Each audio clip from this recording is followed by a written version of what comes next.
बिस्मिल्लाहिर्रहमानिर्रहीम।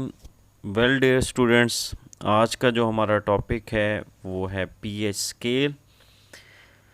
लैब के अंदर आपने पीएच स्केल देखा होगा या देखेंगे।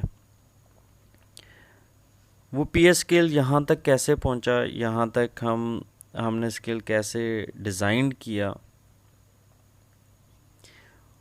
आपके हाउस होल्ड डिफरेंट आर्टिकल्स हैं, डिफरेंट चीज़ें हैं, ये मुख्तलिफ जूसेस हैं जो आप घर के अंदर इस्तेमाल करते हैं। उनकी पीएच डिफरेंट होती है, उनकी नेचर डिफरेंट होती है उन चीज़ों की। तो ये पीएच हम जो मेजर करते हैं, जो कि हमें उसकी नेचर बताती है कि ये एसिड है, बेस है या न्यूट्रल है, वो यहाँ तक कैसे हम पहुँचे, उसकी बेस क्या है, वो आज हम पढ़ने जा रहे हैं। और पीएच होती क्या है ये हम देखेंगे। वेल डियर स्टूडेंट, पीएच को डिराइव करने से पहले हम ऑटो आयनाइजेशन देखेंगे या सेल्फ आयनाइजेशन जो कि वाटर मॉलिक्यूल की है वो देखेंगे। इसके अंदर दो वाटर मॉलिक्यूल्स हैं। आप देख रहे हैं कि लेफ़्ट पे जो वाटर मॉलिक्यूल है वो राइट मॉलिक्यूल से एक हाइड्रोजन ले लेता है। एज अ रिज़ल्ट हमारे पास दो चीज़ें बनती हैं। एक है H3O पॉजिटिव जिसको हाइड्रोनियम आयन कहा जाता है, and the other is hydroxyl ion जो कि OH नेगेटिव आयन है। तो वाटर मॉलिक्यूल्स जो हैं वो प्रोटॉन ट्रांसफ़र करते हैं आपस में ही, और ये जो प्रोटॉन की ट्रांसफ़र है that is called self ionization और auto ionization. Water is a weak electrolyte.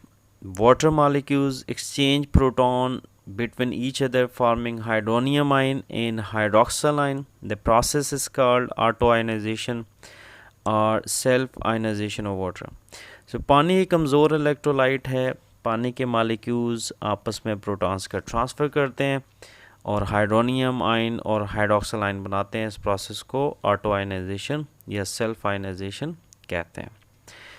Well dear students, self ionization of water is given as, हम उसको लिखते कैसे हैं ये हम एनिमेशन में भी देख चुके हैं।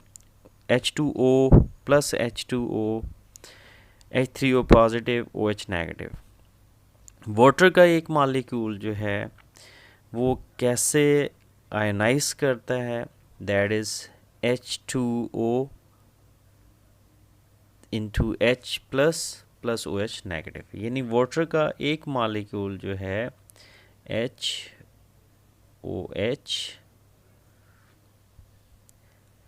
दैट स्प्लिट्स, ये टूटता है, आयनाइज होता है, H positive and OH negative ion बनाता है।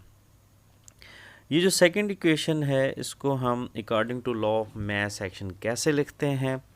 Kc is equal to active mass of product जो कि आपके पास है H active mass of H positive, active mass of OH negative, divided by active mass of the reactant जो कि हमारे पास वाटर मॉलिक्यूल है की मोलर कंसंट्रेशन है। वेल डियर स्टूडेंट्स, वाटर जो है it is taken as a solvent और इस की जो कंसंट्रेशन है वो कांस्टेंट है। सो हम इसको शिफ्ट करेंगे टूवर्ड्स लेफ्ट, तो हमारे पास नेक्स्ट इक्वेशन आ जाएगी Kc into active mass of water is equal to active mass of H positive and active mass of OH negative. Kc into active mass of water is replace by a single constant that is called Kw, और Kw जो है वो dissociation constant of water है।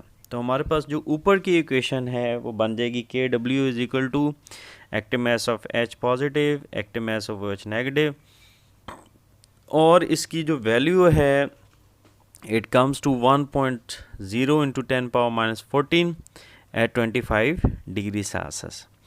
हम बात कर रहे हैं वाटर की, और वाटर में हाइड्रोजन आयन और हाइड्रोक्सिल आयन कंसंट्रेशन जो है वो इक्वल है या बराबर है। तो इसलिए एक्टिव मास ऑफ हाइड्रोजन जो है that comes to 1 into 10⁻⁷ mole molar at 25 degree Celsius, और इतनी ही कंसंट्रेशन जो है वो हाइड्रोक्सिल आयन की होगी, राइट। अब जबकि हमारे पास मोलर कंसंट्रेशन या active mass of hydrogen ion आ चुका है, उसकी वैल्यू आ गई है 25 डिग्री सेल्सियस, यहाँ से एक कंसेप्ट जो है वो पीएच का इंट्रोड्यूस करवाया जाता है, और that concept was introduced by the chemist Sorensen. उसने जो है वो पीएच को कैसे डिफाइन किया? The negative logarithm of hydrogen ion concentration, hydrogen ion के मनफी लॉगरिथम को पीएच कहा जाता है, राइट। अब क्योंकि हाइड्रोजन आयन कंसंट्रेशन जो है वो उसका जब आप नेगेटिव लॉग लेते हैं तो दैट कम्स पीएच, और ये जो पीएच है in case of pure water that comes to 7। इसी तरीके से एक और टर्म है that is called pOH, negative logarithm of hydroxyl ion concentration is pOH. Hydroxyl ion के मनफी लॉगरिथम को पीओएच कहा जाता है।